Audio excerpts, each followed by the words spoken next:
विवाह रोकिए। पूरे मैरिज हॉल में गूंजती वह भारी लेकिन आत्मविश्वास से भरी आवाज किसी धमाके से कम नहीं थी। शादी के खुशी भरे शोर, ढोल नगाड़ों की थाप और बधाइयों के बीच अचानक सन्नाटा छा गया, जैसे किसी ने वक्त को थाम लिया हो। हर नजर चौंक कर उस आवाज की तरफ उठी। स्टेज के बीचों बीच पीली कढ़ाई वाली साड़ी पहने अपने 27 साल के भाई राजवीर कुमार के कंधे पर हाथ रख के खड़ी थी 35 साल की प्रीति। खूबसूरती ऐसी कि देखने वाला पल भर को ठहर जाए, लेकिन आंखों में ठंडा फैसला और आवाज में ऐसी धार कि बड़े बड़े भी सहम जाएं। यह शादी नहीं हो सकती, उसने सीधे मेहमानों के सामने कह दिया। राजवीर कुमार, जो सुनहरी शेरवानी में सजा, सिर पर सहरा बांधे अपनी जिंदगी के सबसे खास पल का इंतजार कर रहा था, बहन की इस अचानक कार्रवाई से हक्का बक्का रह गया। दीदी, ये आप क्या कह रही हैं? उसकी आवाज में घबराहट साफ थी। दूसरी तरफ अनन्या के घर वाले, जो वर्मा निवास में बारात का स्वागत कर रहे थे, इस हंगामे से स्तब्ध रह गए। तभी अनन्या के दूसरे भाई विवेक वर्मा और उसकी पत्नी नीतू वर्मा तेजी से आगे बढ़े, लेकिन मामला अभी खत्म नहीं हुआ था। असली तूफान तो अब उठने वाला था। मसला क्या है प्रीति जी? एक भारी रौबदार आवाज गूंजी। भीड़ अपने आप रास्ता देने लगी और सामने आए 40 साल के अमन वर्मा। 6 फुट लंबा कद, सफेद कुर्ता पैजामा, ऊपर काला बास्कोट, कलाई में महंगी घड़ी और चेहरे पर वह पारिवारिक ठाठ जो पीढ़ियों से चला आ रहा था। वह अनन्या का बड़ा भाई था, वही जिसने अपनी पत्नी की कैंसर से मौत के बाद पिछले 10 सालों से न सिर्फ अपनी एकलौती बेटी अलका को माँ बाप दोनों बनकर पाला था, बल्कि छोटी बहन अनन्या के लिए भी पिता की तरह ढाल बनकर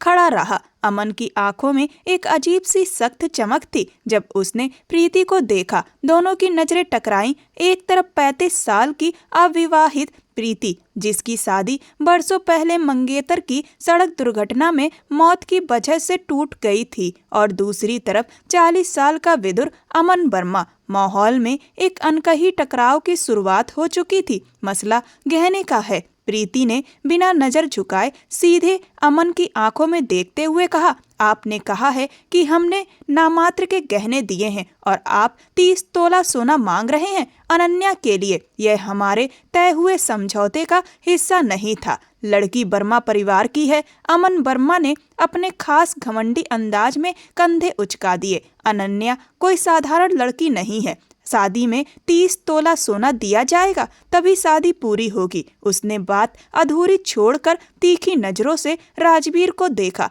राजवीर का चेहरा पीला पड़ गया। वह अनन्या से दीवानगी की हद तक प्यार करता था। उसे अच्छी तरह पता था कि प्रीति को इस तरह की शर्तें बिल्कुल पसंद नहीं, लेकिन राजवीर अनन्या को खोने का ख्याल भी बर्दाश्त नहीं कर पा रहा था। भाई साहब प्लीज, राजवीर ने दबे स्वर में विरोध करना चाहा। तुम चुप रहो राजवीर, प्रीति ने सख्ती से भाई को टोक दिया। फिर मुड़कर अमन वर्मा की तरफ देखा। उसके होठों पर हल्की सी तंज भरी मुस्कान उभर आई। अमन जी, शायद आप भूल रहे हैं कि रिश्ते बराबरी की बुनियाद पर होते हैं, सौदेबाजी पर नहीं। हम शरीफ परिवार से हैं, कोई व्यापारी नहीं। 30 तोला सोना आज की कीमत में लाखों का बैठता है। शादी के वक्त ऐसी शर्त रखना गलत नियत को दिखाता है। माहौल में तनाव इतना बढ़ चुका था कि लोगों को सांस लेना भारी लगने लगा। इसी बीच स्टेज के कोने में अनन्या अपने लहंगे को मुट्ठियों में जकड़े फूट फूट कर रो रही थी।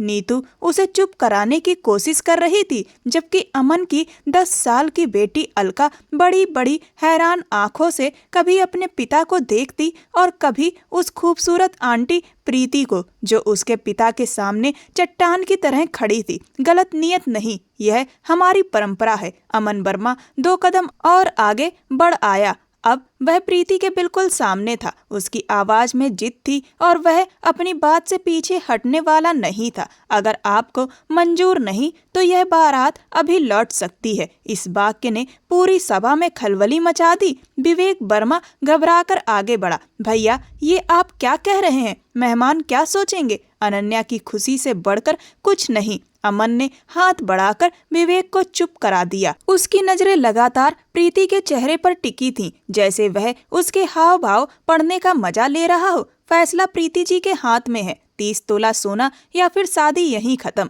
प्रीति की सांस सीने में अटक गई। उसे अंदाजा नहीं था कि अमन वर्मा इस हद तक गिर सकता है, और अगर वह हाँ कर भी दे तो यह सीधी सी जाती होगी। लेकिन दूसरी तरफ उसके एक लौते भाई की मोहब्बत थी, जिसकी आंखों में उस वक्त बेबसी के आंसू तैर रहे थे। दीदी, मैं इंतजाम कर लूंगा, प्लीज मेरी खातिर मान जाइए, राजवीर ने उसका पल्लू पकड़कर कहा। उसकी आवाज भर्रा गई थी। मुझे अनन्या चाहिए दीदी, मुझे पैसों से मतलब नहीं। यह हालत देखकर प्रीति का दिल अंदर ही अंदर टूट गया। उसने एक नजर राजवीर पर डाली, फिर नफरत और गुस्से से भरी नजर अमन वर्मा पर। अमन के चेहरे पर जीत की मुस्कान थी, जैसे उसे पूरा भरोसा हो कि वह बाजी जीत चुका है। यह शर्त अचानक नहीं रखी गई थी, बल्कि प्रीति को झुकाने और उसके आत्मसम्मान को ठेस पहुंचाने की सोची समझी चाल थी। मगर अमन यह नहीं जानता था कि जिस औरत को वह चुनौती दे रहा है,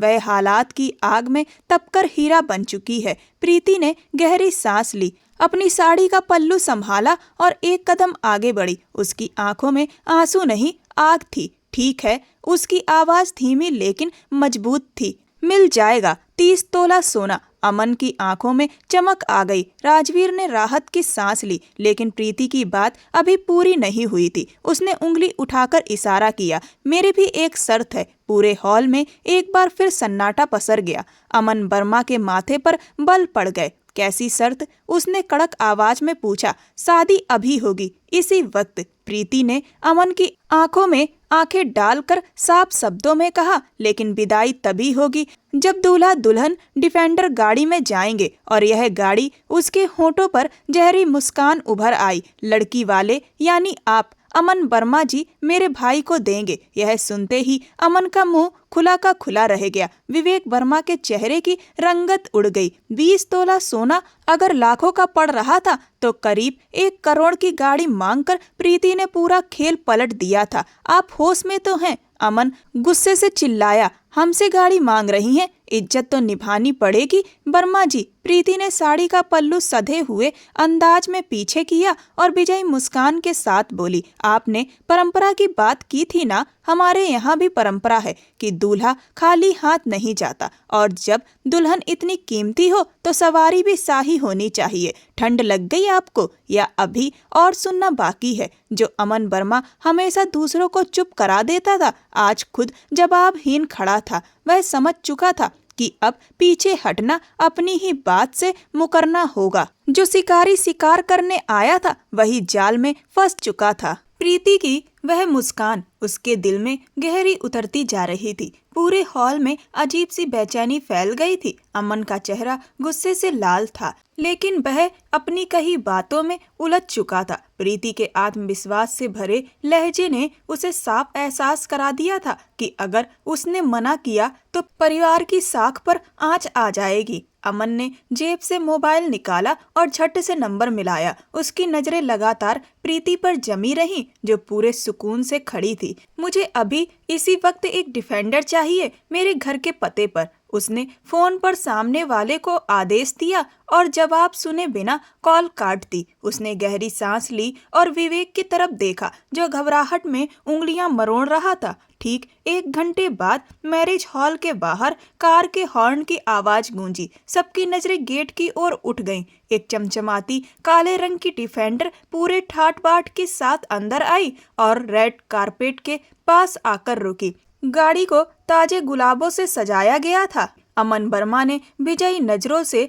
प्रीति की तरफ देखा, जैसे कह रहा हो कि वर्मा कभी हार नहीं मानते। लेकिन प्रीति के चेहरे पर वही शांत आत्मविश्वास से भरी मुस्कान कायम थी। गाड़ी आ गई है, अमन ने रूखे लहजे में ऐलान किया। अब तक खामोश खड़ा राजवीर आगे बढ़ा। उसके चेहरे पर साफ शर्मिंदगी झलक रही थी। मुझे ये गाड़ी नहीं चाहिए, उसने धीमी लेकिन दृढ़ आवाज में कहा। हम अपनी ही गाड़ी में जाएंगे। राजवीर ने धीमी आवाज में बहन को समझाने की कोशिश की। वह नहीं चाहता था कि रिश्तों की शुरुआत शर्तों और सौदेबाजी से हो, लेकिन प्रीति ने सख्ती से भाई की बांह थाम ली और उसे वहीं रोक दिया। चुप रहो राजवीर, यह तुम्हारी नहीं मेरी इज्जत का सवाल है। बारात इसी गाड़ी में जाएगी। यह लड़की वालों की तरफ से तोहफा है और तोहफा ठुकराया नहीं जाता। प्रीति ने इतनी ऊंची आवाज में कहा कि आसपास खड़े सभी लोग सुन लें। शादी की रस्में पूरी हुई। फिर प्रीति खुद आगे बढ़ी और गाड़ी का दरवाजा खोल दिया।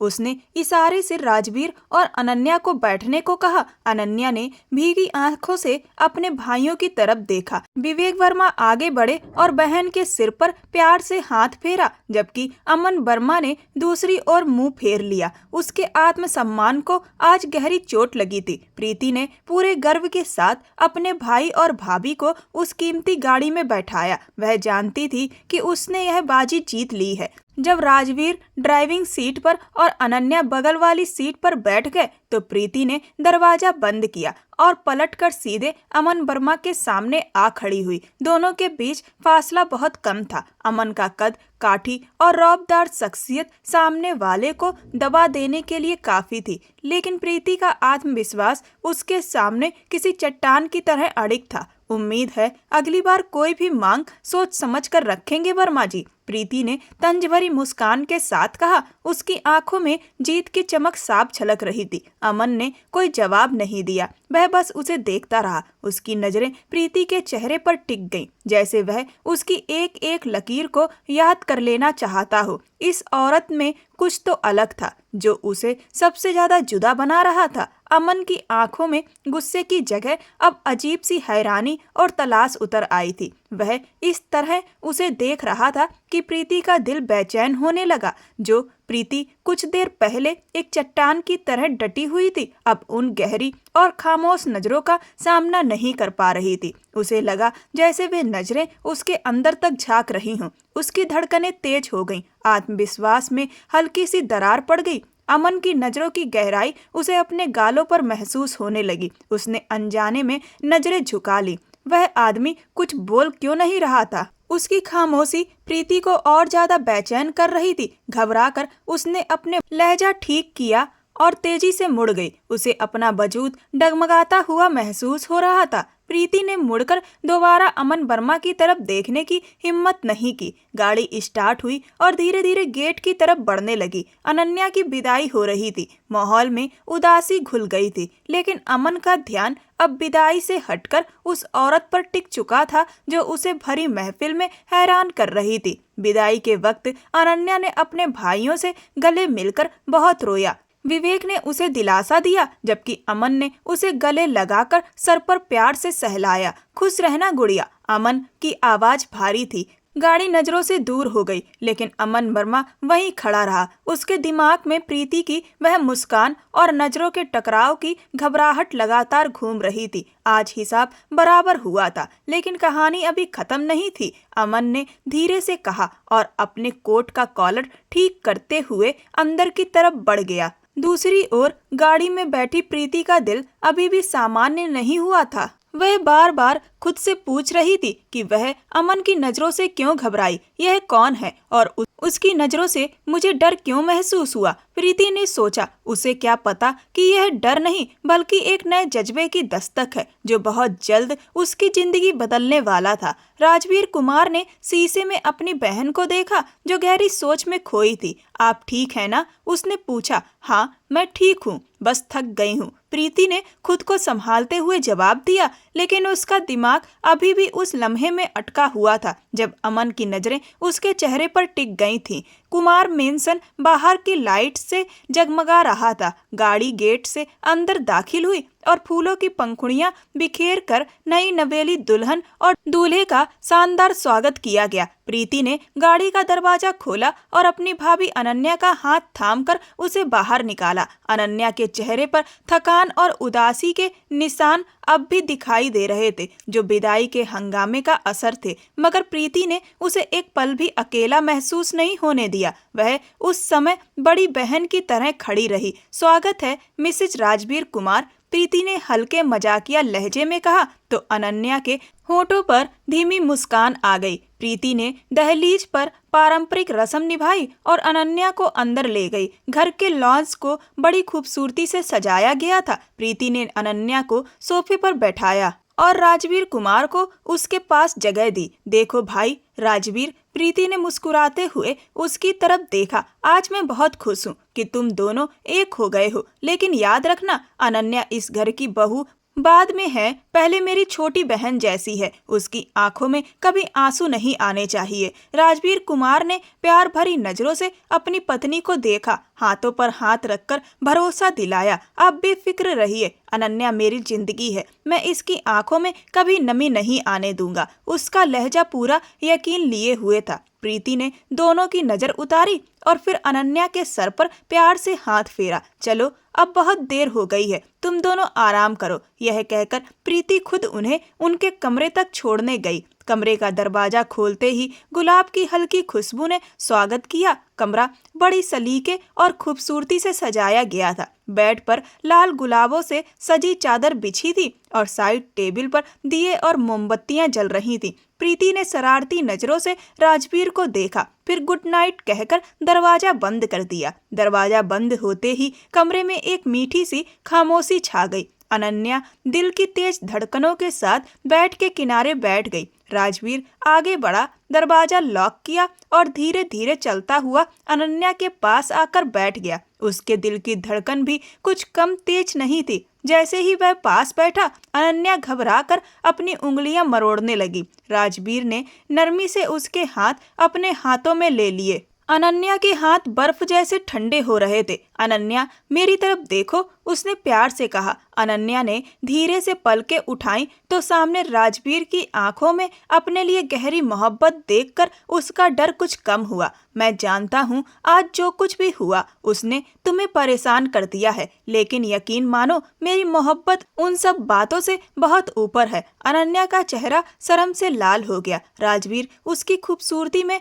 जैसे खो सा गया। उसने जेब से एक मखमली डब्बी निकाली और खोलकर उसके सामने की। अंदर सोने की एक नाजुक सी चैन थी जिसमें दिल के आकार का लॉकेट था। ये तुम्हारी मुंह दिखाई है, कहते हुए राजवीर ने अपने हाथों से वह चैन अनन्या के गले में पहना दी। अनन्या ने लॉकेट को छूकर देखा और हल्के से मुस्कुरा दी। ये बहुत प्यारा है। उसकी आवाज धीमी थी। तुमसे ज्यादा नहीं, राजवीर ने शरारत से कहा तो अनन्या हंस पड़ी। राजवीर कुमार ने देखा कि भारी गहनों और लहंगों की वजह से अनन्या कुछ बेचैन सी है। तुम बहुत थक गई होगी, उसने नरमी से कहा। लाओ मैं तुम्हारी मदद कर देता हूँ। यह कहते हुए राजवीर अनन्या के बालों से भारी बेंदा और कानों से झुमके उतारने लगा। उसमें बहुत अपनापन था। अनन्या को महसूस हुआ कि जिस इंसान के साथ वह अपनी पूरी जिंदगी बिताने आई है वह सच में उसका ख्याल रखने वाला है। राजवीर ने साइड टेबल से पानी का गिलास उठाया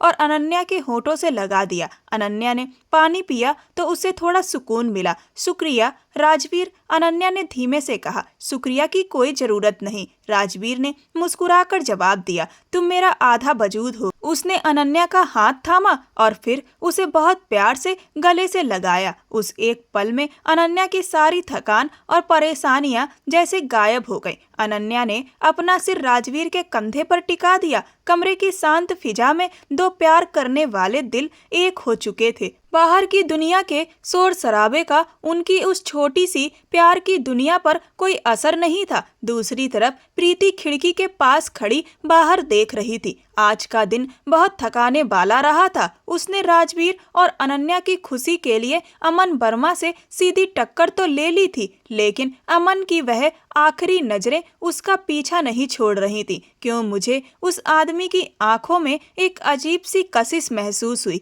प्रीति ने खुद से सवाल किया। उसने सिर झटक कर पर्दे गिरा दिए। उसे क्या पता था कि सुबह होते ही एक नया हंगामा नाश्ते की मेज पर उसका इंतजार कर रहा है। अगली सुबह कुमार मेंशन में जिंदगी की चहल पहल चरम पर थी। घर को बहुत अच्छे से साफ सुथरा किया गया था और मेहमानों के आने जाने की तैयारी शुरू हो चुकी थी। प्रीति सुबह सवेरे उठकर सारे इंतजामों का जायजा ले रही थी। राजवीर और अनन्या अभी अपने कमरे में ही थे। जबकि लॉज में मेज पर क्रॉकरी सजाई जा रही थी। प्रीति ने कलाई में बंधी घड़ी पर नजर डाली तो 11 बज चुके थे। उसके माथे पर हल्की सी सिकन उभर आई। रिवाज के मुताबिक लड़की वालों की तरफ से नाश्ता अब तक आ जाना चाहिए था, लेकिन दूर दूर तक किसी का कोई अता पता नहीं था। उनके यहाँ ये रिवाज था। यह अमन वर्मा भी अजीब आदमी है, नाश्ते में इतनी देर कर रहा है। प्रीति ने बड़बड़ाते हुए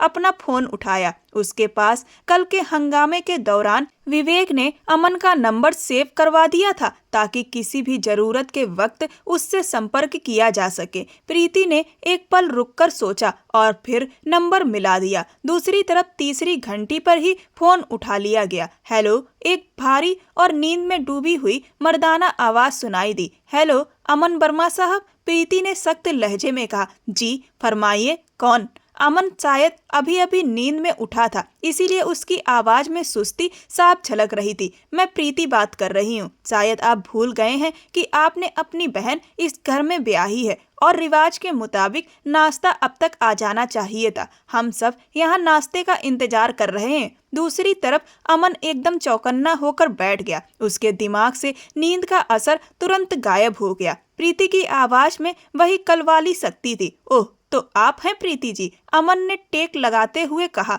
हम भूले नहीं हैं, बस हम काम को पूरी तरह सही तरीके से करने के आदी हैं। भले ही थोड़ा वक्त ज्यादा लग जाए, वक्त की पाबंदी भी सही तरीके का ही हिस्सा होती है। अमन वर्मा साहब, प्रीति ने तुरंत जवाब दिया। खैर, हमें बहस नहीं करनी, हमें नाश्ता चाहिए। आपको जो जो चाहिए उसकी एक लिस्ट बना दीजिए, सब मिल जाएगा। अमन ने अपने पुराने अंदाज में कहा। लिस्ट तो बहुत लंबी है, मगर फिलहाल गर्मा गर्म पूरी सब्जी का नाश्ता भिजवा दीजिए, बाकी फरमाइशें बाद में बता दूंगी, प्रीति ने हुक्म देते हुए कहा और जवाब का इंतजार किए बिना फोन काट दिया। अमन फोन हाथ में पकड़े उसे कुछ पल तक घूरता रहा। यह औरत वाकई किसी अलग ही मिट्टी की बनी थी। उसके होठों पर हल्की सी मुस्कान आ गई। उसने फोन साइड में रखा और इंटरकॉम पर नौकर को विवेक वर्मा को बुलाने का आदेश दे दिया। थोड़ी देर बाद विवेक वर्मा कमरे में दाखिल हुआ। जी भाई, आपने बुलाया? विवेक, फौरन नाश्ते का इंतजाम करो। राजवीर कुमार के घर पूरी सब्जी का बढ़िया नाश्ता जाना चाहिए, अमन वर्मा ने हुक्म दिया। जी भाई, अभी इंतजाम करता हूँ। विवेक जाने के लिए मुड़ा ही था कि अमन ने उसे रोक लिया। सुनो, नीतू को भी साथ ले जाना। फिर अमन एक पल रुका। और अलका को भी साथ ले जाना, बच्ची है, अपनी बुआ से मिलने का मन होगा। विवेक हामी में सिर हिलाकर चला गया। उधर कुमार मेंशन में ठीक आधे घंटे बाद गाड़ियों के हॉर्न सुनाई दिए। प्रीति गेट की तरफ बढ़ी तो विवेक वर्मा, नीतू और घर के नौकरों के साथ बड़ी शान से अंदर दाखिल हुए। नौकरों के हाथों में थाल और बड़े बड़े हॉट पॉट्स थे। नमस्ते प्रीति जी, विवेक ने गर्मजोशी से कहा। नमस्ते विवेक जी, बहुत जल्दी याद आ गई आपको, प्रीति ने मुस्कुराते हुए हल्का सा तंज किया। इतने में नीतू की उंगली थामे एक नन्ही सी बच्ची गाड़ी से उतरी। सफेद फ्रॉक पहने, बालों में 2 पोनीटेल बांधे अलका किसी गुड़िया से कम नहीं लग रही थी। उसकी बड़ी बड़ी आंखें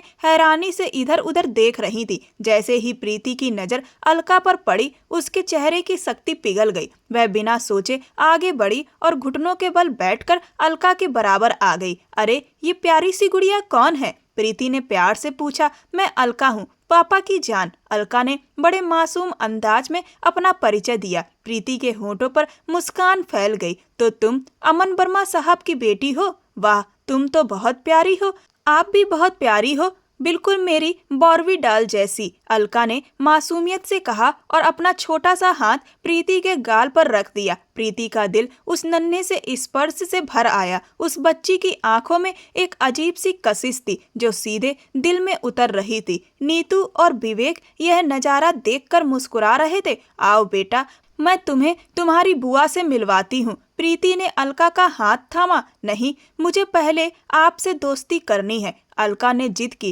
प्रीति हंस पड़ी। ठीक है, पहले हम दोनों दोस्ती करेंगे, फिर नाश्ता करेंगे। यह कहकर प्रीति अलका को गोद में उठाकर अंदर ले आई। अलका के आते ही घर में रौनक सी आ गई। राजवीर कुमार और अनन्या भी कमरे से बाहर आ गए। अनन्या अपनी भतीजी को देखकर बहुत खुश हुई। प्रीति ने अपने हाथों से अलका को नाश्ता करवाया। खाने का निवाला बनाकर जैसे ही उसने अलका के मुंह में डाला, बच्ची खुशी से ताली बजाने लगी। आप बहुत अच्छी आंटी हो। मेरे पापा कहते हैं कि आप बहुत सख्त हो, लेकिन आप तो बहुत सॉफ्ट हो। अलका खाते खाते बोली तो प्रीति एक पल को ठिठक गई। अच्छा, तो तुम्हारे पापा मेरी बुराइयां करते हैं? नहीं, अलका ने मासूमियत से कहा। वो कहते हैं कि प्रीति आंटी से पंगा नहीं लेना चाहिए। अलका ने बड़े राजसी अंदाज में यह बात कही तो सब हंस पड़े। नाश्ते की मेज पर बहुत ही खुशगवार माहौल था। प्रीति को अलका के साथ एक अनोखा सा रिश्ता महसूस हो रहा था।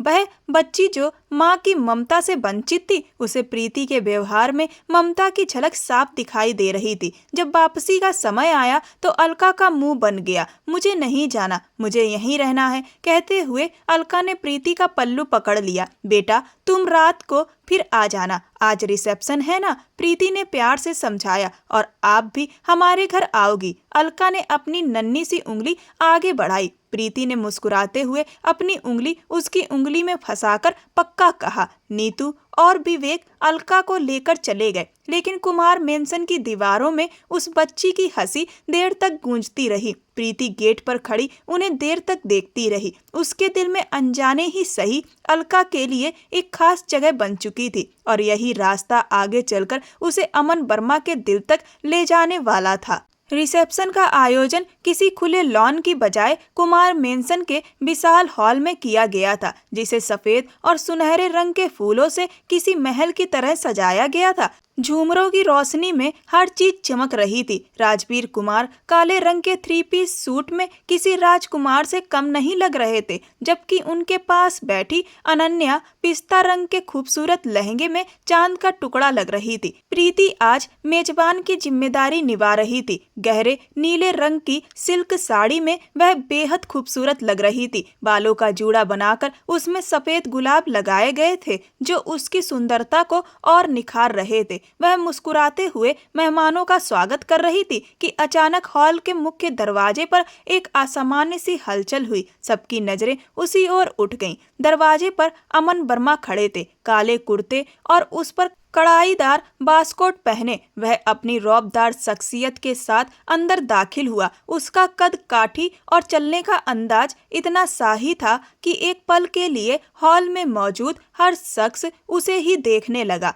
40 की उम्र में भी वह किसी नौजवान से ज्यादा प्रभावशाली और आकर्षक लग रहा था। चेहरे पर वही पुरानी गंभीरता और आंखों में वही खास चमक थी। जैसे ही प्रीति की नजर अमन पर पड़ी, वह भी एक पल के लिए पलकें झपकाना भूल गई। वह शख्स वाकई ऐसा था जो किसी को भी प्रभावित कर सकता था। अमन वर्मा सीधे कदम बढ़ाता हुआ स्टेज की तरफ आया, जहां राजवीर कुमार और अनन्या बैठे हुए थे। अमन वर्मा ने दोनों को आशीर्वाद दिया, फिर वह पलटकर प्रीति के सामने आ गया। इंतजाम अच्छे हैं प्रीति जी, उसने पूरे हॉल पर एक नजर डालते हुए कहा। शुक्रिया अमन जी, प्रीति ने गर्व से जवाब दिया। हमारे स्वाद और इंतजाम पर आज तक किसी ने उंगली नहीं उठाई। अच्छी बात है। अमन के लहजे में अचानक सख्ती आ गई। लेकिन अब असली बात पर आते हैं। अनन्या को कहिए तैयारी कर ले, मैं उसे लेने आया हूँ। प्रीति के माथे पर बल पड़ गए। क्या मतलब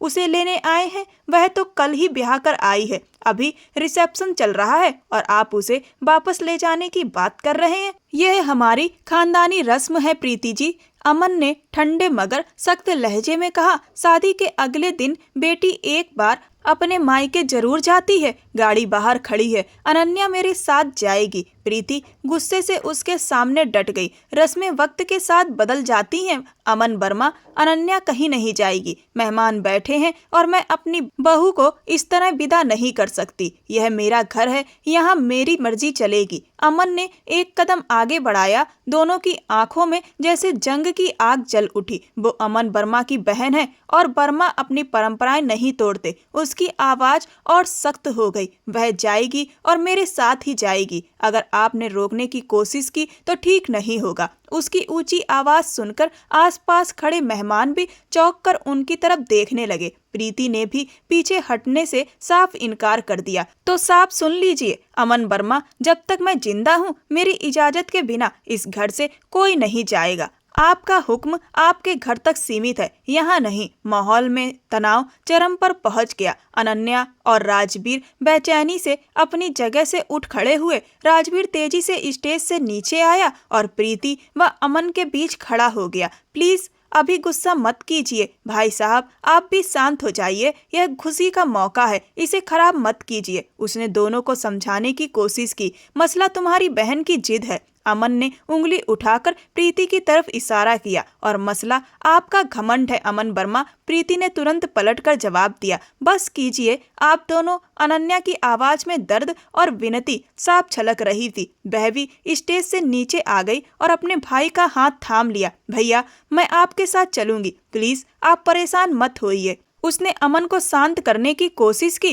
फिर वह मुड़कर प्रीति की तरफ देखने लगी। आप भी मान जाइए, रस्म पूरी हो जाएगी तो सब खुश रहेंगे। मैं थोड़ी देर के लिए जाऊंगी और फिर राजवीर मुझे वापस ले आएंगे। अनन्या की विनती भरी नजरें देखकर प्रीति खामोश हो गई। वह नहीं चाहती थी कि अनन्या की खुशी खराब हो। देख लेना अनन्या, सिर्फ तुम्हारी खातिर मैं चुप हूँ, वरना इन अमन वर्मा साहब को मैं बता देती कि जिद किसे कहते हैं। प्रीति ने मुंह फेरते हुए कहा। अमन ने गहरी सांस ली और अपने गुस्से पर काबू पाया। ठीक है, सिर्फ 2 घंटे के लिए जाएगी और फिर राजवीर इसे वापस ले आएगा। हम भी खुशी खराब नहीं करना चाहते। विवेक और नीतू ने आगे बढ़कर माहौल संभाल लिया। प्रीति ने नाराजगी से कंधे उचकाए और मेहमानों की तरफ बढ़ गई। लेकिन आते जाते उसने एक तीखी नजर अमन वर्मा पर डाली, जिसे अमन ने पूरी तरह महसूस किया। यह औरत आग है, पूरी आग। अमन ने मन ही मन सोचा और उसके होठों पर हल्की सी मुस्कान आ गई। उसे प्रीति का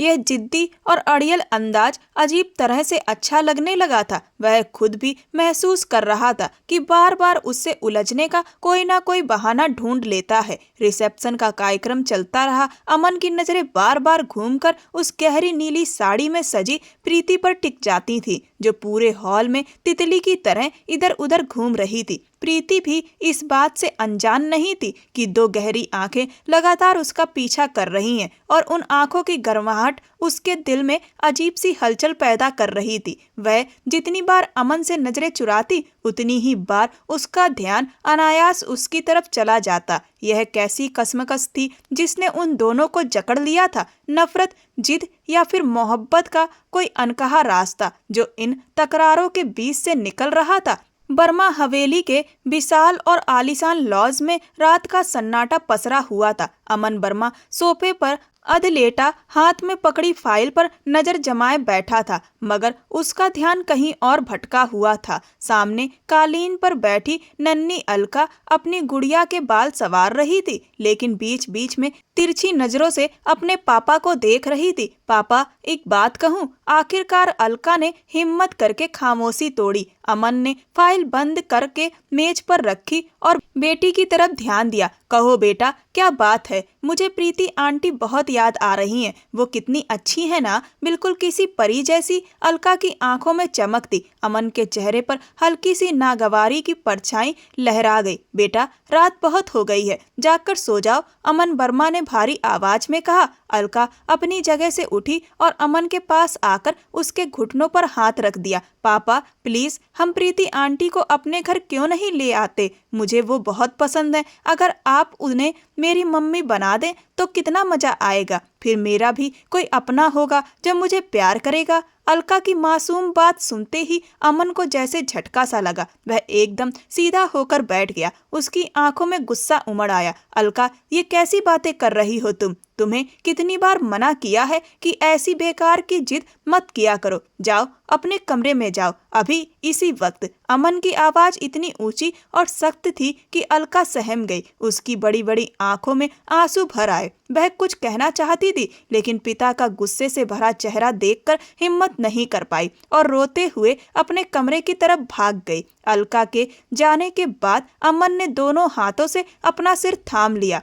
कमरे की खामोशी उसे काटने को दौड़ रही थी। वह उठा और अपने बेडरूम की बालकनी में आ गया। रात की ठंडी हवा भी उसके भीतर लगी आग को ठंडा नहीं कर पा रही थी। उसके दिमाग के पर्दे पर बीते दिनों की तस्वीरें चलने लगी। यह वह राज था जिसे उसने सालों से अपने सीने में दबा कर रखा था। प्रीति और वह अजनबी नहीं थे, वे दोनों एक ही यूनिवर्सिटी में पढ़ते थे। वह दौर जब अमन वर्मा एक बेपरवाह सा नौजवान था और प्रीति अपने डिपार्टमेंट की सबसे होशियार और खूबसूरत लड़की। अमन उसे पसंद करता था, बहुत ज्यादा पसंद करता था। वह अक्सर कैंटीन या लाइब्रेरी में उससे बात करने के बहाने ढूंढा करता था। धीरे धीरे उनके बीच एक अनकही सी दोस्ती बन गई थी। फिर वह मनहूस दिन आया जब अमन ने अपने दिल की बात कहने का फैसला किया। वह हाथ में फूल लिए उसकी तरफ जा रहा था कि तभी दोस्तों से उसे पता चला कि प्रीति की सगाई हो चुकी है। यह खबर अमन के लिए किसी धमाके से कम नहीं थी। उसका अहंकार और उसका प्यार दोनों एक साथ टूट गए थे। उसने यह जानने की जहमत ही नहीं उठाई कि सच्चाई क्या है, सगाई कब हुई या प्रीति की जिंदगी में असल में क्या चल रहा है। उसने बस इतना सुना और मान लिया कि प्रीति किसी और की हो चुकी है। उसी दिन उसने बिना कुछ कहे, बिना कुछ सुने उससे मुंह मोड़ लिया। उसने यूनिवर्सिटी छोड़ दी और अपने फैमिली बिजनेस में लग गया। उसके मन में यही बैठ गया कि प्रीति ने इतनी गहरी दोस्ती के बावजूद उससे अपनी शादी की बात छुपाई, इसीलिए वह बेवफा है। आज इतने बरसों बाद जब वह फिर उसके सामने आई तो वह पुराना जख्म एक बार फिर हरा हो गया। अमन ने गहरी सांस ली और अंधेरी रात की तरफ देखते हुए बुदबुदाया, क्यों प्रीति, क्यों नहीं बताया था तुमने मुझे? ये कैसी दोस्ती थी तुम्हारी? अमन वर्मा ने बालकनी की रेलिंग पर जोर से मुक्का मारा। उसकी आंखों में नमी और गुस्से का तूफान एक साथ उमड़ रहा था। दूसरी ओर वर्मा हाउस में प्रीति भी जाग रही थी। वह अपने ड्रेसिंग टेबल के सामने बैठी बालों में ब्रश फेर रही थी। आईने में उसे अपना अक्ष नहीं बल्कि अमन का चेहरा दिखाई दे रहा था। वह आज भी अमन से दिल ही दिल में नाराज थी। उसे इस बात का गहरा मलाल था कि अमन ने उसे शादीशुदा समझकर छोड़ दिया था। प्रीति तो बस इतना जानती थी कि अमन उसका सबसे अच्छा दोस्त बनना चाहता था और फिर बिना कुछ बताए अचानक उसकी जिंदगी से गायब हो गया। वह उसे ढूंढती रही मगर वह कहीं नहीं मिला और आज जब वह सामने आया तो इतनी नफरत और घमंड के साथ, तुम बहुत खुदगर्ज हो अमन वर्मा, तुमने पलटकर मेरी खबर तक नहीं ली और आज मेरे सामने ऐसे खड़े होते हो जैसे गुनहगार मैं हूँ। प्रीति की आंखों से एक आंसू टूटकर गिर पड़ा। दोनों अपने अपने भ्रम में एक दूसरे को कसूरवार समझ रहे थे। दोनों के दिलों में सिकवे थे, शिकायतें थीं, मगर उन सब के नीचे दबी वह मोहब्बत भी थी जो वक्त की धूल में छुप तो गई थी पर खत्म नहीं हुई थी। किस्मत ने उन्हें फिर आमने सामने ला खड़ा किया था। अब देखना यह था कि यह तकरार और अहंकार की जंग उन्हें और दूर कर देगी या फिर अलका की मासूम ख्वाहिश उन्हें एक दूसरे के करीब लाने का कारण बनेगी। कुमार हाउस के शांत माहौल में शाम के साए गहराते जा रहे थे। अनन्या अपने कमरे में बैठी थी कि दरवाजा खुला और नन्ही अलका अंदर आ गई। वह आज ही अपने पापा अमन वर्मा के साथ अनन्या से मिलने आई थी। अलका धीरे धीरे चलती हुई अनन्या के पास आई और उसकी गोद में सिर रख दिया। क्या बात है मेरी गुड़िया,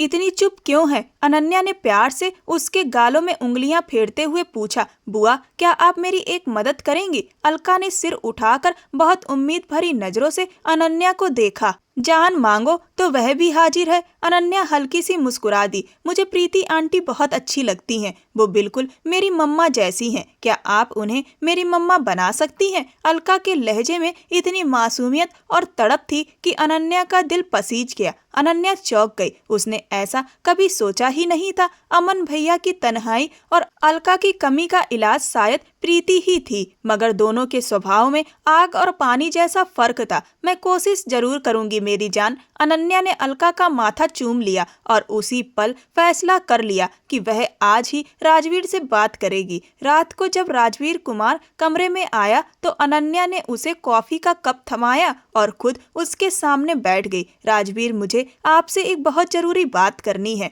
अनन्या का लहजा गंभीर था। सब ठीक तो है ना अनन्या? राजवीर ने मग टेबल पर रख दिया। मैं चाहती हूँ कि हम अमन भैया के लिए प्रीति दीदी का रिश्ता मांगे। अनन्या ने बिना भूमिका बांधे सीधी बात कह दी। राजवीर को जैसे करंट लग गया। वह सोफे से उठ खड़ा हुआ। तुम्हारा दिमाग ठीक है अनन्या, तुम जानती हो इन दोनों के बीच कितनी कड़वाहट है। अमन वर्मा का घमंड प्रीति दीदी कभी बर्दाश्त नहीं करेंगी, और फिर प्रीति दीदी का स्वभाव भी तुम जानती हो। यह नामुमकिन है। कुछ भी नामुमकिन नहीं होता राजवीर। अमन भैया बाहर से सख्त हैं, मगर अंदर से बहुत नरम दिल है। अलका को माँ की जरूरत है और प्रीति दीदी को एक जीवन साथी की, वरना वह हमेशा तुम्हारे लिए अपनी जिंदगी कुर्बान करती रहेंगी। अनन्या ने समझाते हुए कहा। राजवीर खामोश होकर कमरे में टहलने लगा। उसके दिल में भी यही चाह थी कि उसकी बहन का घर बस जाए, मगर अमन वर्मा का नाम सुनते ही उसे झिझक हो रही थी। सोचो राजवीर, अगर ये दोनों एक हो गए तो अलका की जिंदगी संवर जाएगी और प्रीति दीदी को भी वह सम्मान और सहारा मिलेगा जिसकी वह हकदार है। अनन्या ने नरमी से उसके कंधे पर हाथ रखा। राजवीर ने गहरी सांस ली। ठीक है, मैं प्रीति दीदी से बात करूंगा, लेकिन मुझे डर है कि वह बहुत नाराज होंगी। अगली सुबह राजवीर हिम्मत जुटाकर प्रीति के कमरे में गया। प्रीति खिड़की के पास खड़ी अखबार पढ़ रही थी। राजवीर को देखते ही वह मुस्कुरा दी। आओ राजवीर, कैसे आना हुआ? सब ठीक तो है? प्रीति ने अखबार एक तरफ रख दिया। दीदी, मुझे आपसे एक जरूरी सलाह लेनी थी। राजवीर की आवाज में हल्की सी झिझक थी। कहो, क्या बात है? प्रीति ने सहजता से पूछा। दीदी, मैं और अनन्या चाहते हैं कि आपकी शादी कर दें। राजवीर ने नजरें झुकाकर कहा। प्रीति के चेहरे से मुस्कान गायब हो गई। शादी? किससे? उसका लहजा एकदम सख्त हो गया। अमन वर्मा से, राजवीर ने जल्दी से कह दिया। कमरे में जैसे मौत का सन्नाटा छा गया। प्रीति का चेहरा गुस्से से लाल हो गया। उसने अविश्वास से अपने भाई को देखा, वही भाई जिसकी खातिर उसने अपनी जवानी के कीमती साल बर्बाद कर दिए थे। आज वही उसे उस इंसान के हवाले करना चाहता है जिसने भरी सभा में उसका अपमान करने की कोशिश की थी। तुम होश में तो हो राजवीर? उस आदमी का नाम लेते हुए तुम्हें शर्म नहीं आई? प्रीति गुस्से से चिल्लाई। दीदी, वो इंसान इतना भी बुरा नहीं है। राजवीर ने सफाई देने की कोशिश की। बस एक शब्द और मत बोलना। प्रीति का सब्र टूट गया। वह तेजी से राजवीर की तरफ बढ़ी और हाथ उठा दिया। राजवीर ने आंखें बंद कर लीं, लेकिन थप्पड़ नहीं पड़ा। प्रीति का हाथ हवा में ही रुक गया। उसका पूरा शरीर कांप रहा था। आंखों से आंसुओं का सैलाब उमड़ पड़ा। उसने हाथ नीचे गिरा लिया और फूट फूट कर रोने लगी। तो अब मैं तुम लोगों पर बोझ बन गई हूँ, इतना बोझ कि तुम लोग मुझे उस घमंडी इंसान के गले बांधकर अपनी जिम्मेदारी से मुक्त होना चाहते हो। आज भाई की शादी क्या हुई, बहन पराई हो गई। प्रीति का लहजा दर्द और टूटन से भरा हुआ था। वह बिखरती हुई दीवार की तरफ बिस्तर पर बैठ गई। राजवीर का दिल बहन के आंसू देखकर फटने लगा। वह घुटनों के बल प्रीति के सामने बैठ गया और उसके हाथ थाम लिए। दीदी, ऐसा मत सोचिए, मैं मर जाऊं अगर कभी आपको बोझ समझा हो। आप मेरी माँ जैसी हैं, मेरी पूरी दुनिया है। मैं तो बस यही चाहता हूँ कि आपका घर बस जाए। मैं नहीं चाहता कि आप पूरी जिंदगी अकेली रह जाएं। यह कहते हुए वह खुद भी रोने लगा। प्रीति ने मुंह दूसरी ओर फेर लिया। उसके दिल पर बहुत गहरी चोट लगी थी। वह राजवीर से नहीं, अपने नसीब से नाराज थी। निकल जाओ मेरे कमरे से। राजवीर, मुझे अकेला छोड़ दो, प्रीति ने ठंडे और सख्त लहजे में कहा। राजवीर रोता हुआ कमरे से बाहर चला गया। दूसरी ओर हवेली में भी कुछ ऐसा ही माहौल था। अनन्या ने फोन पर विवेक को सारी बात बता दी थी और अमन को मनाने की जिम्मेदारी उसे सौंप दी थी। विवेक डरते डरते अमन वर्मा के स्टडी रूम में दाखिल हुआ। भाई, आपसे एक गुजारिश थी। विवेक ने हिम्मत करके बात शुरू की। कहो विवेक, अमन ने फाइल से नजर हटाए बिना कहा। भाई, हम चाहते हैं कि आप प्रीति जी से शादी कर लें। विवेक ने एक ही सांस में पूरी बात कह दी और आंखें बंद कर ली। अमन के हाथ से कलम छूट गई। उसने धीरे धीरे सिर उठाया और विवेक की तरफ देखा। उसकी आंखों में हैरानी और गुस्सा एक साथ उभर आया। तुम्हारी इतनी हिम्मत कैसे हुई विवेक कि तुम मुझसे यह बात करने चले आए? तुम जानते हो ना कि वह औरत कितनी जिद्दी और बदतमीज है। अमन वर्मा कुर्सी से उठ खड़ा हुआ। भाई, वो बदतमीज नहीं है, वो बस अपने असूलों की पक्की है और अलका उन्हें बहुत पसंद करती है। कल रात वो रो रही थी कि उसे प्रीति आंटी ही मम्मी के रूप में चाहिए। क्या अलका की खुशी के लिए आप अपनी जिद नहीं छोड़ सकते? आज पहली बार विवेक ने अमन की आंखों में आंखें डालकर बात की। अमन खामोश हो गया। अलका का नाम सुनते ही उसका गुस्सा जैसे बैठ गया। दिल के किसी कोने में प्रीति के लिए दबी हुई पुरानी मोहब्बत ने करवट ली। यूनिवर्सिटी की वही मासूम हंसती मुस्कुराती प्रीति और आज की सख्त आत्मसम्मान से भरी प्रीति उसकी आंखों के सामने घूम गई। वो नहीं मानेगी विवेक, अमन ने टूटे हुए स्वर में कहा। वो मुझसे नफरत करती है। अगर वो मान गई तो क्या आप तैयार हैं? विवेक ने सीधा सवाल कर दिया। अमन खिड़की के बाहर देखने लगा। अगर वो राजी है तो मुझे कोई ऐतराज नहीं। अमन का जवाब धीमा था लेकिन साफ था। विवेक खुशी से भर उठा और फौरन अनन्या को यह खबर दे दी। अब असली मुश्किल प्रीति को मनाने की थी। 2 दिन तक प्रीति अपने कमरे से बाहर नहीं निकली। उसने खाना पीना छोड़ दिया था। राजवीर दिन भर दरवाजे से बाहर खड़ा माफी मांगता रहा लेकिन दरवाजा नहीं खुला। तीसरे दिन अलका कुमार मेंशन में आई। वह सीधे प्रीति के कमरे में गई। प्रीति बिस्तर पर थकी और टूटी हुई पड़ी थी। अलका को देखकर उसने बड़ी मुश्किल से आंखें खोली। आंटी कहते हुए अलका उससे लिपट गई। प्लीज आप मेरे पापा से शादी कर लीजिए। मैं कहती हूँ वो आपको कभी परेशान नहीं करेंगे। अगर आप नहीं आई तो मैं खाना नहीं खाऊंगी और मर जाऊंगी। अलका के मासूम आंसुओं ने प्रीति की सारी जिद पिघला दी। उसने कांपते हाथों से अलका के आंसू पोंछे। तुम्हारे पापा बहुत बुरे हैं अलका। प्रीति सिसक पड़ी। वो बुरे नहीं हैं, बस बहुत अकेले हैं। आप आ जाएंगी तो वो अच्छे हो जाएंगे, अलका ने भरोसे से कहा। तभी अनन्या और राजवीर भी कमरे में आ गए। राजवीर ने कान पकड़कर प्रीति से माफी मांगी। दीदी बस एक बार मिल लीजिए, फैसला आपका होगा, अनन्या ने नरमी से कहा। प्रीति ने थके हुए मन से हाँ में सिर हिला दिया।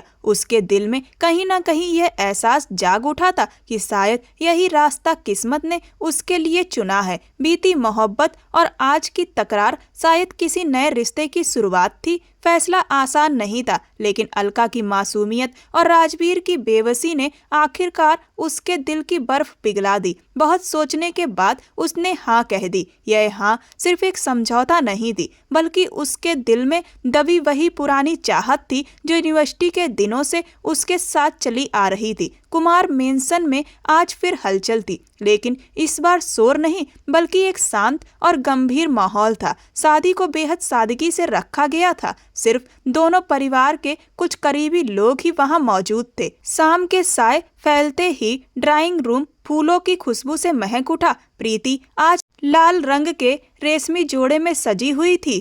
उसके चेहरे पर बहुत हल्का मेकअप था और गहनों के नाम पर बस कानों में मोतियों के छोटे टॉप्स और गले में एक नाजुक सी चैन थी। लाल लहंगे में वह किसी परी की तरह बेहद खूबसूरत लग रही थी। उसकी आंखों में एक अजीब सी चमक थी जिसमें संकोच और हल्का सा डर दोनों घुले हुए थे। दूसरी ओर अमन वर्मा भी सफेद कुर्ता पैजामा में तैयार था। उसका गंभीर चेहरा आज और भी आकर्षक लग रहा था। राजवीर कुमार और विवेक वर्मा दोनों के चेहरे पर सुकून और खुशी साफ झलक रही थी।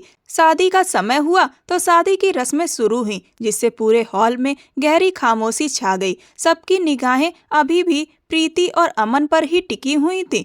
जब अमन वर्मा से प्रीति की मांग भरने के लिए कहा तो उसने धीरे से पलके उठाकर बगल में बैठे अमन को देखा। अमन की नजरें झुकी हुई थी लेकिन उसके चेहरे पर गहरी गंभीरता और सच्चाई थी। प्रीति के कानों में अतीत की हंसी और बातें गूंजने लगीं जब दोनों यूनिवर्सिटी के लॉन में बैठकर भविष्य के सपने देखा करते थे। किस्मत ने ऐसा खेल खेला था कि आज वर्षों बाद वह उसी इंसान के साथ जीवन बांधने जा रही थी जिसे उसने कभी दिल से चाहा था। प्रीति ने धीरे से ही सही लेकिन अपने सर को इस तरह से झुकाया जिससे अमन को समझ आ गया कि वह भी इस रस्म के लिए दिल से तैयार है। फिर शादी की रस्में पूरी होते ही चारों तरफ बधाइयों की आवाजें फैल गईं। अलका खुशी से उछल पड़ी और दौड़कर प्रीति से लिपट गई। बधाई हो मेरी प्यारी मम्मा, अलका ने खुशी से कहा तो हर चेहरे पर मुस्कान बिखर गई। अमन ने सिर उठाकर अपनी जीवन संगिनी को देखा।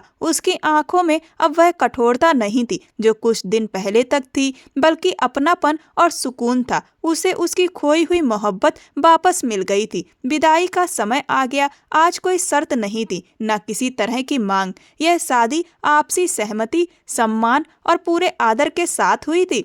राजवीर कुमार ने नम आंखों से अपनी बहन को गले लगाया। आप मुझे माफ कर देना दीदी, अगर मुझसे कभी कोई कमी रह गई हो। आज मैं अपना फर्ज निभाकर संतुष्ट हूँ, राजवीर की आवाज भर आई। प्रीति ने प्यार से भाई के आंसू पोंछे। तुमने हमेशा मेरा मान रखा है राजवीर, अब तुम भी खुश रहो। अनन्या भी रो रही थी। भाभी से ज्यादा वह प्रीति को अपना दोस्त मानती थी और उसकी जुदाई उसे अंदर तक महसूस हो रही थी। तभी अमन आगे बढ़ा। उसने पूरे सम्मान से प्रीति का हाथ थाम लिया। उसका स्पर्श प्रीति के लिए नया जरूर था, लेकिन बिल्कुल भी अजीब नहीं लगा। उसमें एक सुरक्षा और अपनापन था जो अमन के मजबूत हाथों से उसके भीतर उतरता चला गया। चलो प्रीति, अमन ने बहुत नरमी से कहा। प्रीति ने हल्के से सिर हिलाया और कुमार मेंशन की दहलीज पार कर अमन के साथ बाहर आ गई। गाड़ी का दरवाजा अमन ने खुद खोला। यह दृश्य देखकर राजवीर और विवेक दोनों ने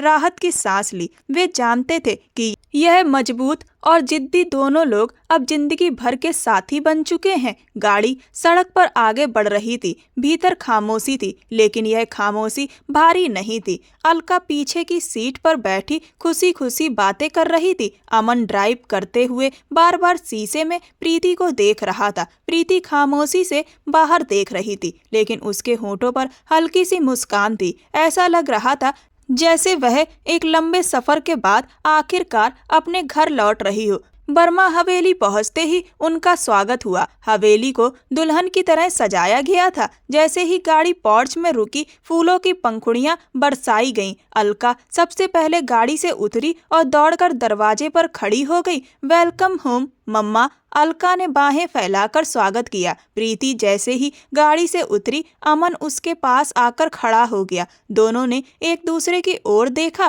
खूबसूरत कपड़ों में सजा यह जोड़ा चांद और चांदनी जैसा लग रहा था। स्वागत है मिसेज अमन वर्मा, अमन ने हल्की मुस्कान के साथ धीरे से कहा। प्रीति का दिल जोर से धड़क उठा। उसने मुस्कुराकर नजरें झुका ली। अभी जिंदगी के कई पड़ाव बाकी थे, लेकिन पहला कदम उठ चुका था। हवेली का ऊंचा दरवाजा उनके लिए खुल चुका था, जहां एक नई जिंदगी उनका इंतजार कर रही थी। बर्मा हवेली का मास्टर बेडरूम उस समय गुलाबों और हल्की खुशबू से महक रहा था। अलका और घर की बाकी महिलाएं प्रीति को कमरे तक छोड़कर बाहर जा चुकी थीं। प्रीति बेड के किनारे बैठी अपने हाथों की लकीरों को देख रही थी। उसका दिल सीने में किसी परिंदे की तरह धड़क रहा था। यह वही कमरा था जहां कभी वह अपने ख्यालों में अमन के साथ जिंदगी बसाती थी, और आज हकीकत में वह उसकी जीवन साथी बनकर यहाँ मौजूद थी। दरवाजा खुलने की आवाज पर वह चौंक कर सिर उठा बैठी। अमन वर्मा अंदर आया। उसने धीरे से दरवाजा बंद किया और कुंडी लगा दी। कमरे में गहरी खामोशी छा गई, जिसे सिर्फ उन दोनों की धड़कनों की आवाज तोड़ रही थी। अमन धीमे कदमों से चलता हुआ उसके पास आया। उसकी नजरें प्रीति के झुके हुए चेहरे पर टिकी थीं। लाल जोड़े में वह सचमुच बेहद सादगी भरी और खूबसूरत लग रही थी। अमन उसके ठीक सामने आकर बैठ गया। बहुत इंतजार करवाया तुमने प्रीति, अमन की आवाज में एक गहराई थी जिसने प्रीति के पूरे वजूद में सिरहन दौड़ा दी। प्रीति ने नजर उठाकर उसे देखा। उसकी आंखों में शिकायत और प्यार दोनों का मिला जुला रंग था। इंतजार तो मैंने भी किया था अमन, वह धीमे से बोली। अमन के होठों पर हल्की सी मुस्कान फैल गई। उसने हाथ बढ़ाकर प्रीति का नाजुक हाथ अपने मजबूत हाथ में थाम लिया। प्रीति ने हाथ छुड़ाने की कोई कोशिश नहीं की। आज तुम बहुत खूबसूरत लग रही हो, इतनी सादगी में भी दिल जीत रही हो, अमन ने तारीफ की। प्रीति के गाल हल्के गुलाबी हो गए। उसने माहौल हल्का करने के लिए बात घुमा दी।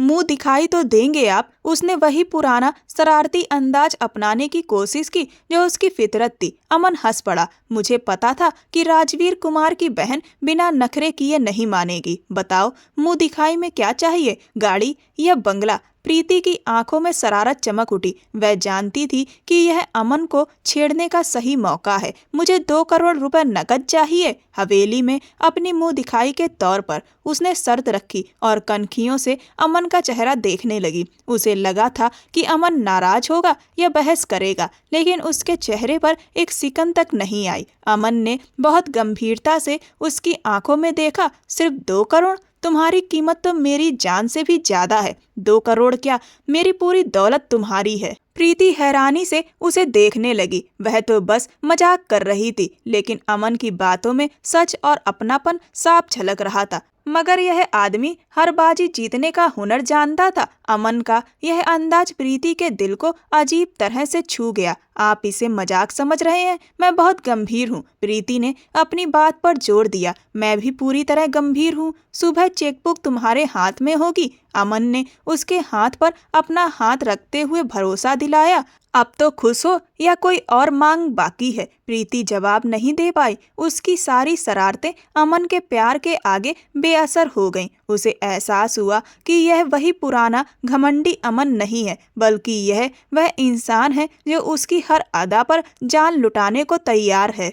आप जीत गए अमन। प्रीति ने हार मानते हुए सिर झुका लिया। नहीं प्रीति, आज हम दोनों जीते हैं। अमन ने बहुत हल्के से उसकी ठोड़ी छूकर उसका चेहरा ऊपर उठाया। उसकी आंखों में गहरी कशिश थी। प्रीति को लगा जैसे वह पिघलती जा रही है। अमन थोड़ा और करीब आ गया। तुमने अपनी मांग बता दी, अब मेरी बारी है। मैं समझी नहीं। प्रीति का दिल तेज धड़कने लगा। मैं तुम्हें कुछ देना चाहता हूँ, कुछ ऐसा जो मैंने बरसों से संभाल कर रखा है। अमन ने साइड टेबल की दराज से एक मखमली डिब्बा निकाला। प्रीति सवाल भरी नजरों से उस डिब्बे को देखने लगी। कमरे में प्यार की एक मीठी सी खुशबू फैल गई थी। 2 बिछड़े दिल आज एक हो रहे थे। उनके बीच खड़ी सारी दीवारें गिर चुकी थीं। अमन ने वह डिब्बा प्रीति के हाथों में थमा दिया और उसकी नजरें उसके चेहरे पर टिकी रहीं। प्रीति का दिल और तेज धड़कने लगा। अमन जैसे ही डिब्बा खोलने वाला था, प्रीति ने उसका हाथ पकड़कर रोक दिया। जो लिया है वही दे दीजिए, वह धीरे से बोली और उसकी नजरें अमन के चेहरे पर जमी थीं। अमन के होठों पर शरारती मुस्कान आ गई। उसने डिब्बा थोड़ा पीछे कर लिया। सोच लो, बाद में पसंद न आया तो? वह उसे छेड़ रहा था, मगर उसकी आंखों में प्यार साफ झलक रहा था। प्रीति ने हल्का सा सिर हिलाया। जो आपकी पसंद है वही मेरी भी पसंद है। अमन मुस्कुराया और उसने डिब्बा खोल दिया। अंदर एक बेहद खूबसूरत और कीमती हार था, सोने और हीरे का शानदार काम, जिसमें जड़े सफेद हीरे रोशनी में चमक रहे थे। अमन ने प्यार से प्रीति को गर्दन मोड़ने का इशारा किया। प्रीति ने गर्दन मोड़ी तो अमन ने अपने हाथों से वह शानदार हार उसके गले में पहना दिया। प्रीति ने आईने में खुद को देखा तो उसकी आंखें हैरत से फैल गईं। यह कोई आम हार नहीं था। यह वही डिजाइन था जिसे बरसों पहले यूनिवर्सिटी के दिनों में उसने किसी मैगजीन में देखा था और अमन से सरसरी चर्चा की थी। उसने कहा था कि अगर कभी वह दुल्हन बनी तो ऐसा ही सेट पहनेगी। उसने पलटकर बेयकीनी से अमन को देखा। उसकी आंखों में आंसू तैरने लगे। आपको याद था? प्रीति की आवाज भर आई। उसे यकीन नहीं हो रहा था कि इतनी छोटी सी बात अमन ने इतने सालों तक याद रखी। मुझे तुम्हारी कही हर बात याद है। तुम्हारी पसंद नापसंद सब कुछ मेरे दिल और यादों में कैद है। अमन ने नरमी से कहा। यह आंसू क्यों? अमन ने प्रीति के गालों पर बहते आंसुओं को अपने अंगूठे से पोंछा। मैं समझी थी कि आप मुझे भूल गए हैं, बिना बताए चले गए और मैं वहां अकेली रह गई थी। प्रीति ने आखिरकार अपने दिल का बोझ जुबान पर लाया और रो पड़ी। अमन का दिल तड़प उठा। उसने दोनों हाथों से प्रीति का चेहरा थाम लिया। मैं बेवकूफ था प्रीति। मैंने समझा था कि तुम किसी और की हो गई हो। मेरा गुरूर मेरे रास्ते में आ गया था, लेकिन मैंने एक पल के लिए भी तुम्हें अपने दिल से नहीं निकाला। प्रीति ने जज्बातों से भरे हुए होकर अमन का हाथ थाम लिया और उसे अपने गले से लगा लिया। दोनों ने अपनी अपनी गलतफहमियां और गिले शिकवे आंसुओं में बहा दिए। बरसों की दूरी एक ही लम्हे में खत्म हो गई। आज से तुम सिर्फ मेरी हो। तुम्हारा हर दुख मेरा है और मेरी हर खुशी तुम्हारी। अमन ने धीरे से कहा। प्रीति ने आंखें बंद कर ली, अपना सर अमन के कंधे पर रख दिया। दोनों ही एक दूसरे को दिल की गहराइयों से अपना चुके थे। कमरे में मोहब्बत के सुकून की हवा छा गई थी, जहां दो बिछड़े हुए दिल हमेशा के लिए एक हो गए थे। अगली शाम रिसेप्शन की तैयारी अपने पुरजोर के साथ शुरू हुई थी। हॉल को लाल और सफेद रंग के फूलों से सजाया गया था। मेहमानों का आना जाना बहुत तेजी से लगा हुआ था। स्टेज पर जाने से पहले प्रीति तैयार हो रही थी कि अलका कमरे में दाखिल हुई। अलका को देखकर प्रीति अचानक से मुस्कुरा दी। अलका ने बिल्कुल प्रीति जैसा ड्रेस पहन रखा था, वही रंग, वही स्टाइल। नन्ही अलका बिल्कुल प्रीति का छोटा रूप लग रही थी। मम्मा देखो, कपड़े एक से लग रहे हैं ना? अलका ने घूमकर अपना ड्रेस दिखाया। बिल्कुल मेरी राजकुमारी, आप तो मुझसे भी ज्यादा प्यारी लग रही हैं। प्रीति ने प्यार से अलका को गले लगाया। जब अमन प्रीति और अलका को लेने कमरे में आया तो दोनों को एक जैसा देखकर वह होश खो बैठा। उसकी दुनिया पूरी हो गई थी। चलो मेरी परियों, अमन ने दोनों के लिए अपने हाथ फैला दिए। हॉल में एंट्री करते ही हर तरफ से मेहमानों की तारीफ से भरी हुई नजरें उनका स्वागत कर रही थीं। अमन ने फक्र से अपनी बीवी और बेटी का हाथ थाम रखा था। स्टेज पर पहुंचकर राजवीर और अनन्या ने उनका स्वागत किया। सब बहुत खुश थे। पुरानी रंजिशें खत्म हो चुकी थी और नए रिश्ते की बुनियाद पड़ चुकी थी। आखिर में फोटोग्राफर ने फैमिली फोटो के लिए रिक्वेस्ट की। अमन बीच में खड़ा था। एक तरफ उसकी अर्धांगिनी प्रीति थी और दूसरी तरफ उसकी बेटी अलका। प्रीति ने मुस्कुराते हुए अमन की तरफ देखा और अमन ने मोहब्बत भरी नजरों से उसे जवाब दिया। अलका खिलखिलाकर हंस रही थी। कैमरे का फ्लैश चमका और यह खूबसूरत लम्हा हमेशा के लिए कैद हो गया। मोहब्बत रूबरू हो चुकी थी और जिंदगी मुस्कुरा रही थी। दोस्तों, कभी कभार गलतफहमियां दूरियों का कारण बन जाती हैं। अगर आपके लिए रिश्ता महत्वपूर्ण है तो बात कर लेने में कोई बुराई नहीं होती। आपको ये कहानी कैसी लगी मुझे कमेंट सेक्शन में कमेंट करके जरूर बताएं। ये कहानी पूर्णतः काल्पनिक है। इसमें दिखाए गए सभी पात्र और घटनाएं पूर्णतः काल्पनिक है। इस कहानी का उद्देश्य केवल मनोरंजन प्रदान करना नहीं बल्कि सामाजिक शिक्षा देना भी है। ऐसी और भी रोमांचक कहानियों को सुनने के लिए मेरे चैनल को सब्सक्राइब कर वीडियो को लाइक कर दें और वीडियो को ज़्यादा से ज़्यादा शेयर करें। धन्यवाद।